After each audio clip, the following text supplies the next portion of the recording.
Hello guys, welcome back to my channel. ഈ മാങ്ങ ഇങ്ങനെ നിൽക്കണ കാണാൻ നല്ല ഭംഗിയുണ്ടല്ലേ. അപ്പോൾ നമുക്ക് ഇങ്ങനെ ഒന്ന് എടുത്ത് ജ്യൂസാക്കിയാലോ. അപ്പോൾ ഞാനിങ്ങനെ എടുക്കാം കേട്ടോ. പ്രത്യേകിച്ച് ഒരുപാട് ഇൻഗ്രീഡിയൻസ് ഒന്നും വേണ്ട, നമുക്ക് പെട്ടെന്ന് ഉണ്ടാക്കിയെടുക്കാൻ പറ്റണ ജ്യൂസാണ് കേട്ടോ ഇത്. അപ്പോൾ നമുക്ക് ഇവനൊന്ന് അരിഞ്ഞെടുക്കാം. അപ്പോൾ അത് ആ മാങ്ങ കട്ട് ചെയ്ത് കഴിഞ്ഞു. ഇനി നമുക്കിത് ജാറിലോട്ടേക്ക് ഇടാം.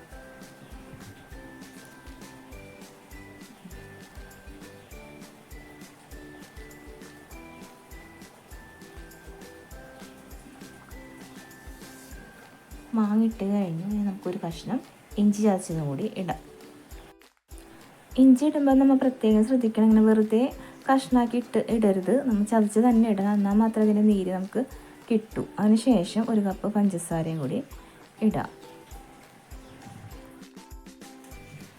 അത് കഴിഞ്ഞ് നമുക്ക് ഒരു 5-6 കഷ്ണം ഐസ് ക്യൂബും കൂടി ഇടാം.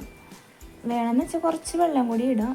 പച്ചമാങ്ങ ആയതുകൊണ്ട് വെള്ളത്തിൽ ഇങ്ങനെ അടിക്കണേക്കാളും നല്ലത് ഐസ് ക്യൂബ് തന്നെ ഇട്ടടിക്കണം കേട്ടോ. എന്നാൽ മാത്രമേ അത് കറക്റ്റ് നമുക്കത് അങ്ങനെ ജ്യൂസായിട്ട് കിട്ടുള്ളൂ. അതിന് ശേഷം അവസാനമായിട്ട് ഒരു നുള്ളുപ്പും കൂടി ചേർത്തിട്ട് നമുക്കിത് അടിച്ചെടുക്കാം.